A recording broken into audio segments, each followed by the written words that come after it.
મારી સાથે રબારી સમાજના દીકરી જોડાયા છે અવનીબેન શું કહેશો? ખાસ કરીને તમે તો સમાજની દીકરીઓ માટે ઘણું બધું કામ કરી રહ્યા છો, ત્યારે હવે સમાજનો એક અનેરો ઐતિહાસિક અવસર આજે છે સમાજના કુરિવાજો દૂર કરી અને સમાજને વ્યસનમુક્ત અને શિક્ષણયુક્ત બનાવવાનો આ અવસર છે. સરસ. આજે જે અમારા સમાજ દ્વારા જે આયોજન થયું છે, રબારી સમાજનું બંધારણ રચાવા જઈ રહ્યું છે, અમારા માટે ખૂબ જ આનંદ અને ગૌરવની વિષય છે.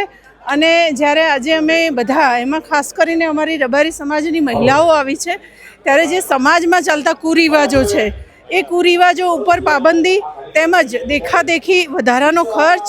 અને એવા જે રિવાજો છે કે જેનાથી રબારી સમાજ પાયમાલ થઈ રહ્યો છે, આ સમાજને પાયમાલ થતો રોકવા માટે આજે સમસ્ત રબારી સમાજ એક સાથે એક મંચ ઉપર એકત્રિત થયો છે અને એક સાથે આજે એક પ્રતિજ્ઞા લેવાના છીએ કે ખોટા કુરિવાજો, ખોટા ખર્ચાઓ બંધ કરી અને સમાજનો જે વધારાનો ખર્ચ છે એ શિક્ષણના માર્ગે વાળીશું. ખાસ કરીને સમાજમાં જે કુરિવાજો હતા એના અનેક ખોટા ખર્ચાઓ જેણે સમાજને ઘણો નીચો અત્યાર સુધી રાખ્યો છે, હવે જે આનામાંથી જે બચત થવાની છે, સમાજ શિક્ષણ માટે વાપરવાની વાત થઈ રહી છે, વડીલો અહીંયા કહી રહ્યા છે. સમાજની દીકરીઓ આજે મેં ઘણા બધા રિવ્યુ લીધા છે, તો આજે વડીલો યુવાનો સાથે સાથે બહેનો પણ એટલી જ ખુશ છે. જી, બહેનો પણ ખુશ હશે જ, કારણ કે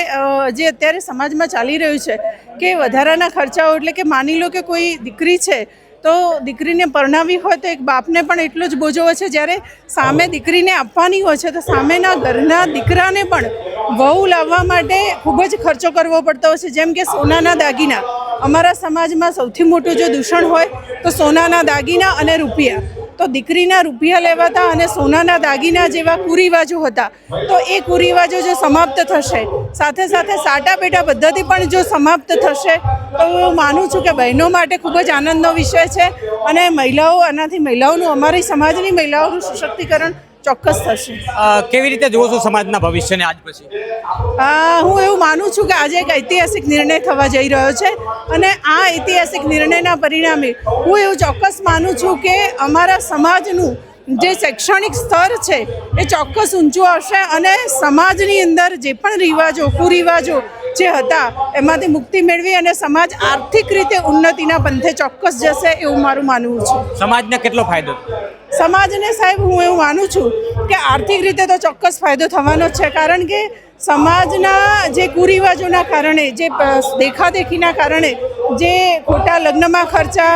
જે ખોટા સામાજિક રીત રિવાજોના કારણે જે ખોટા ખર્ચાઓ, જે મહેંદી, રિસેપ્શન જેવા પ્રસંગોએ વધારાના હોટલોમાં જે ખર્ચ થતા હતા એ ખર્ચ ઉપર કાપ મૂકવામાં આવશે અને જેનાથી બાળકો માટે શિક્ષણનો પૈસો એ વધશે. એટલે કદાચ હું એવું માનું છું કે શિક્ષણનું સ્તર પણ એનાથી સમાજમાં વધશે, આર્થિક ઉન્નતિ પણ સમાજની વધશે અને ચોક્કસ મહિલાઓ અને દીકરીઓને 100% ફાયદો થવાનો જ છે. ખાસ બેન, એક અગત્યની વાત છે કે આધુનિક અને ટેકનોલોજીનો યુગ છે, સોશિયલ મીડિયાનો લોકો ઘણો બધો દુરુપયોગ કરતા હોય છે, પરંતુ એનો સદઉપયોગ કરીને પણ કંઈક સારું મેળવી શકાય છે. જી, અમારા સમાજમાં એક બીજું પણ દૂષણ હતું કે સગાઈ જેવા પ્રસંગે એપલ જેવા ફોનો દીકરીને આપવામાં આવતા હતા. તો કદાચ કોઈ સમાજના દીકરાની એટલી હેસિયત ન હોય, આર્થિક રીતે એટલો સક્ષમ ન હોય અને એને 1 લાખનો ફોન સગાઈમાં જ આપવો પડે, તો એનાથી એક તો ગેરફાયદો એ થતો આર્થિક રીતે સામેનો માણસ પાયમાલ થાય છે. સાથે સાથે જે પ્રમાણે આપે વાત કરી કે સોશિયલ મીડિયાના કારણે આજે જે પ્રમાણે યુવાનો ખોટા રવાડે ચડી રહ્યા છે, જે પ્રમાણે દીકરીઓ અને દીકરાઓ ખોટા જે એના રીલ્સ બનાવવાના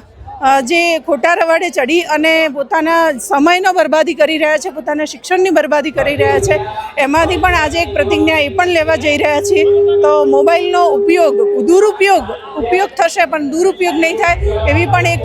બંધારણમાં એક જોગવાઈ કરવામાં ક્યાંક સોશિયલ મીડિયાના માધ્યમથી ક્યાંક સમાજને પણ બદનામ થતો હોય છે, એવા પ્રકારના પણ ઘણા રીલ્સ બનાવતા હોય છે, તો આ સૌ પ્રથમ તો આ અંકુશ રાખવો જોઈએ. જી, આપની વાત બિલકુલ સાચી છે, કારણ કે હું એવું માનું છું કે જે રીલ્સ બનાવવામાં જે દીકરીઓનો ઉપયોગ થાય છે, જે રબારી સમાજ એક ખાનદાન સમાજ છે કે જે સંસ્કારો અને ધાર્મિકતાનું પ્રમાણ છે,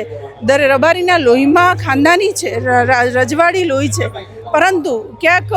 સોશિયલ મીડિયાના કારણે જે પ્રકારે અત્યારે રીલ્સ બનાવવાના જે ટ્રેન્ડ ચાલી રહ્યા છે એ જોતાં મને એવું લાગે છે કે આજે એ પણ એક મુદ્દો લેવાનો છે અને જેના કારણે કદાચ અમારું યુવાધન પણ સારા માર્ગે ચોક્કસ વળશે. આભાર અવનીબેન, અમારી સાથે જોડાવા બદલ. તો આ હતા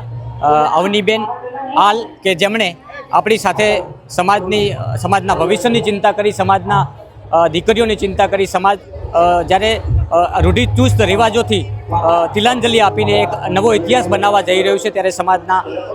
યુવાનોને, વડીલોને, બહેનોને અનેક પ્રકારના જે ફાયદા થવાના છે એ ભવિષ્ય માટેના ઘડતરનો આજનો આ દિવસ છે.